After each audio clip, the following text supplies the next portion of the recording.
یا تو دکان کو بند کر دے اور اس کو سمیٹ دے، یا پھر اس کی تمام تر مشکلات کو، اس کے تمام تر اخراجات کو، ان قرضوں کو، ان چیلنجز کو قبول کرے اور اسے چلائے۔ میرے بھائیوں، ایک دکان کا شٹر تو نیچے ہو سکتا ہے، وہ بندہ کہے گا ٹھیک ہے کل سے ٹوکری اٹھا لوں گا، لیکن ملک ایسی چیز نہیں ہے جس کا شٹر نیچے کر دیا جائے۔ پھر میاں نواز شریف نے، ان سے بہتر کون جانتا تھا کہ اس وقت ملک کی اکانومی کا کیا حال ہے؟ اسحاق ڈار صاحب سے بہتر کون جانتا تھا؟ اور میاں شہباز شریف صاحب جیسے ایڈمنسٹریٹر سے بہتر کون جانتا تھا کہ اس پاکستان کو چلانا بڑا مشکل ہے؟ جب میاں نواز شریف صاحب، شہباز شریف صاحب نے چارج لیا، حلف اٹھایا، آپ سب لوگوں کو زیادہ عرصہ نہیں گزرا، یاد ہوگا کہ ایک بات ہر ٹی وی چینل پہ اور ہر جگہ پہ گونجتی تھی، اور وہ چیز یہ تھی کہ انہیں یا تو فوری الیکشن کا اعلان کرنا پڑے گا، اور فوری الیکشن کا نتیجہ وہی نکلتا کہ آپ کے 3 4 5 ماہ اور ضائع ہو جاتے، آپ کو IMF کی اقساط نہ ملتی، آپ کے ملک میں تنخواہوں کے لیے پیسے نہ ہوتے، آپ کے پاس ڈالر نہ ہوتے پیٹرول ڈیزل خریدنے کے لیے۔ دوسرا حل آپ کو یاد ہوگا بار بار ہوتا تھا کہ کچھ مشکل فیصلے کرنے پڑیں گے۔ وہ مشکل فیصلے کیا تھے؟ وہ اپنی پارٹی کے لیے مشکلات پیدا کرنی تھی، وہ دوسرے کی گندگی کا ٹوکرا اپنے سر پہ رکھنا تھا۔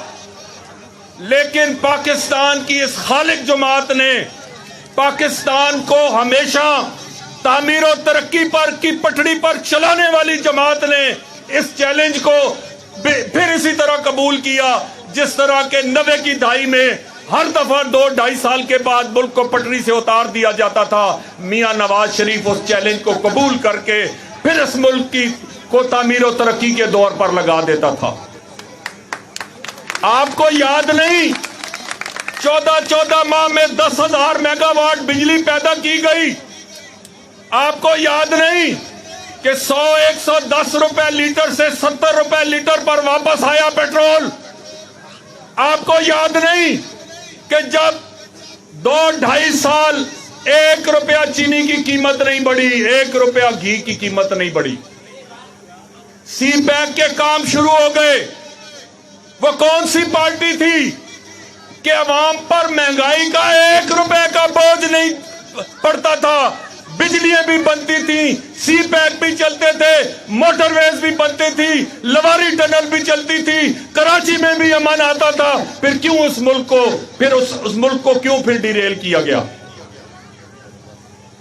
تو میں آپ سے یہ گزارش کرتا ہوں کہ صبر اور حوصلے سے کام لیں۔ انشاءاللہ وہ جو شرائط کر گئے تھے IMF کے ساتھ، اور IMF کے نمائندے کو ہماری وزارت خزانہ پر بٹھا گئے تھے، اور وہ جو ان کی اپنی پارٹیوں کا کہتے تھے کہ نیپی باندھنا ایک کام یہ شاید خود کرتے ہوں، باقی سارے کام انہیں وہی کر کے دیتے تھے۔ کبھی اتحادیوں کو سنبھال کے رکھنا، کبھی نو کانفیڈنس میں ان کو ووٹ پورے کر کے دینا، کبھی میں اب کیا ذکر کروں۔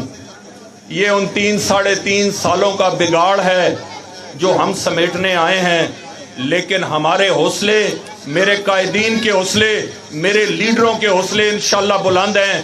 میرا ایمان ہے کہ انشاءاللہ یہ ہم نے بیڑا اٹھایا ہے، ہم ہی انشاءاللہ اس ملک کو دوبارہ تعمیر و ترقی کے دور میں چلائیں گے۔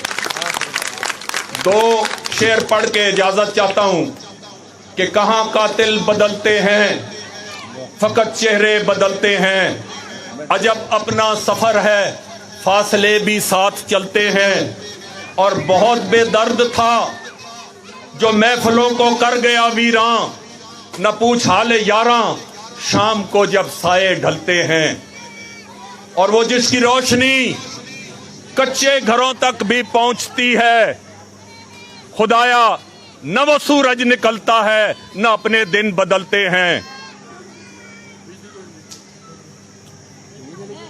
جنریٹر نہیں ہے اور ہم اہل درد نے یہ راز آخر پا لیا جالب کہ جیپ اونچے مکانوں میں ہمارے خون سے جلتے ہیں وما علینا الا البلاغ المبین.